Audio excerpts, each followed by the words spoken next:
You're about to watch a Trains Newswire video. If you enjoy what you see, consider watching some of our other full-length videos. Selling Sunshine, the Florida Trains. Locomotive 2017, a video companion to our best-selling annual issue.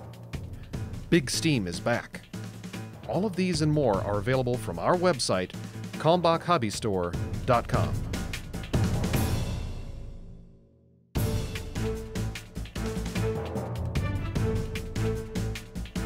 Good morning, everyone. Today is Friday, December 1st, 2017. Welcome to another episode of Trains Newswire Roundup. I am your faithful host, Steve Sweeney.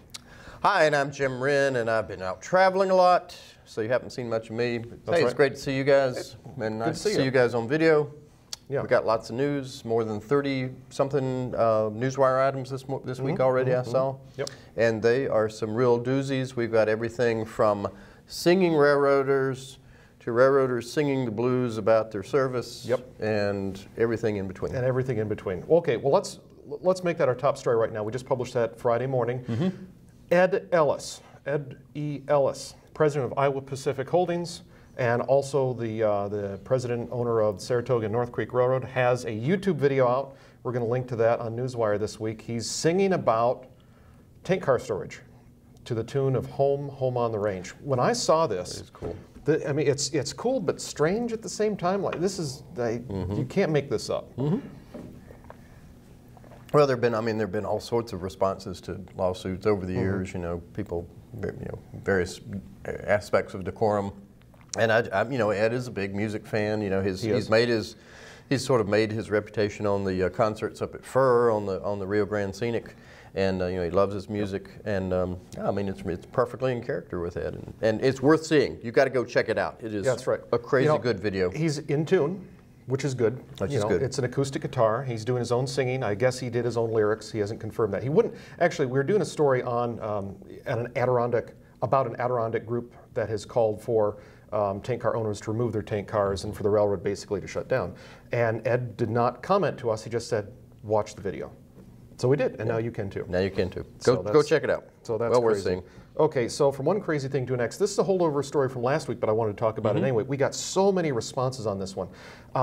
Recently, Tesla came out with their semi-truck, capital S semi, and we have rail experts who say, yeah, this is not going to kill railroads. It's a giant battery-powered truck that doesn't go that far, that fast. So check that out in Newswire. Okay. So a lot of comments though. A lot of comments, like 30 comments so far. It was an unusual thing. Bill Stevens wrote it, and he's got some experts from the intermodal and rail industry talking about how this is not necessarily a game changer, or as Elon Musk called this, rail suicide. I thought, so pretty strong words and a pretty strong response. Don't go there. Yeah. So let's see here. Oh, well, let's talk about CSX. We got to talk about CSX. That was the other end of the singing the blues scale that I had out there. Yeah. So their CEO Hunter Harrison and their new president Foote, they're out there saying, the railroad is working now.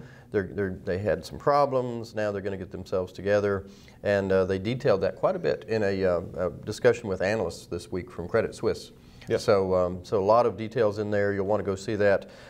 Most interesting fact that I heard on there was they talked about downgrading North Baltimore, the big intermodal switching station in Ohio, North Baltimore, Ohio, and they talked about how that they are changing that up to block swapping now. They're not really doing sorting containers there anymore.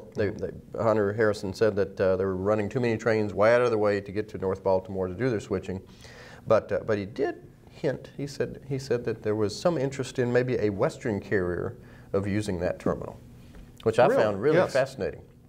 It's interesting. Well, another interesting thing, maybe not as portentous as that, but apparently the Valleyfield, Quebec intermodal terminal that CSX spent multi-millions of dollars on, according to Hunter, just off the cuff, he said it gets 12 containers a day on average.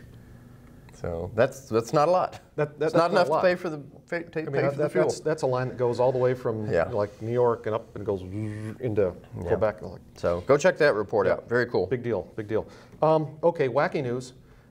Three people in the UK have been convicted of stealing money from ticket machines. Oh dear. And I think in some cases ticket machines themselves. Oh no. That was funny. $260,000. What? Yeah, I mean, like, okay, so what we're talking about are like in transit stations or passenger stations where they have automated ticket machines. Like you go in, you put in your credit card, you pay your how many much dollars, and you get your ticket to go from here to here, right? $260,000 in cash. That's a bunch of from money. Ticket machines. That story is on Newswire. It's again cool and weird all at the same time. We got links to the originals from the United Kingdom. Very cool. Yeah, it's very cool. Labor unions, railroad labor unions, are currently in negotiations with Class 1s to get a new contract, and now they're fighting amongst themselves over health care.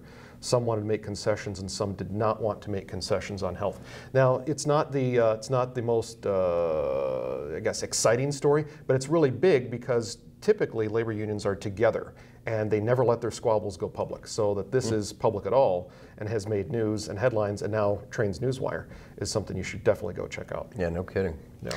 Also in Canada this week, the Lac-Méganic trial continues. The focus of that trial is sort of shifting now to the issue of one-man crews. And I was noticing the comments that we had on our story that week. They go way down, and there are actually some folks from the MMA that are talking on there. Some folks from Ed Burkhart's Rail World. So worth going in there to read not only the report and the trial testimony about one-person crews, but also check out the comments. They're very enlightening. And big. Now that trial has been going on in Quebec since early October. So that's been what now, 8 weeks? 8 weeks. 8 weeks, and there's no end to the trial in sight. There's supposedly more testimony coming up next week. We knew it would take a long time, and it's proving to be true. Yes. Proving to be true. Absolutely. But well worth checking in on. Let's see. Now, we do have something coming up this week, and you, Jim, you and I are participating in what's become sort of an annual rite of passage. A little annual tradition for us. Our holiday gift to you, we go out and live stream the CP Holiday Trains visit to our hometown here in Milwaukee.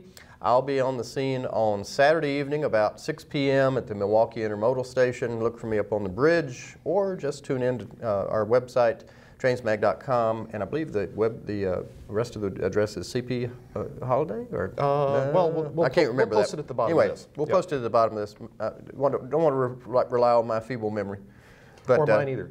But anyway, I've got Saturday, and Steve's got. And I've got Sunday. I'll be in Heartland, Wisconsin, and that's going to start about 5:30 Central Time. The train is due to arrive about 5:45, and then a show soon thereafter. But we hope that we can give you a different feel. Milwaukee is really a big city feel. It's gigantic. It's gigantic. Huge crowds. Almost 10,000. That's why I get up on the bridge so I can look down on it. Because if you're down low, you can't see the train or anything else, and it's a great view from up there. Yes, it is. But Heartland doesn't have that. Heartland, I believe, is out in a field next to their old depot, and the train just literally pulls right up alongside the town park, and the whole town just comes out to see the train. So we're going to be there with that, and be sure to check that out starting about 5:30 Central Time. The latest postings, we've had some schedule changes in the past couple of days, but the latest schedule changes will be up on the website by later Friday afternoon.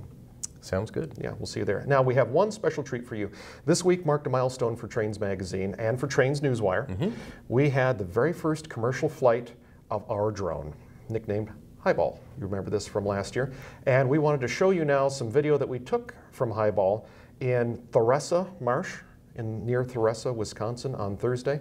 It's about 20-mile-an-hour winds, and you can see this Canadian National intermodal train heading southbound into Chicago.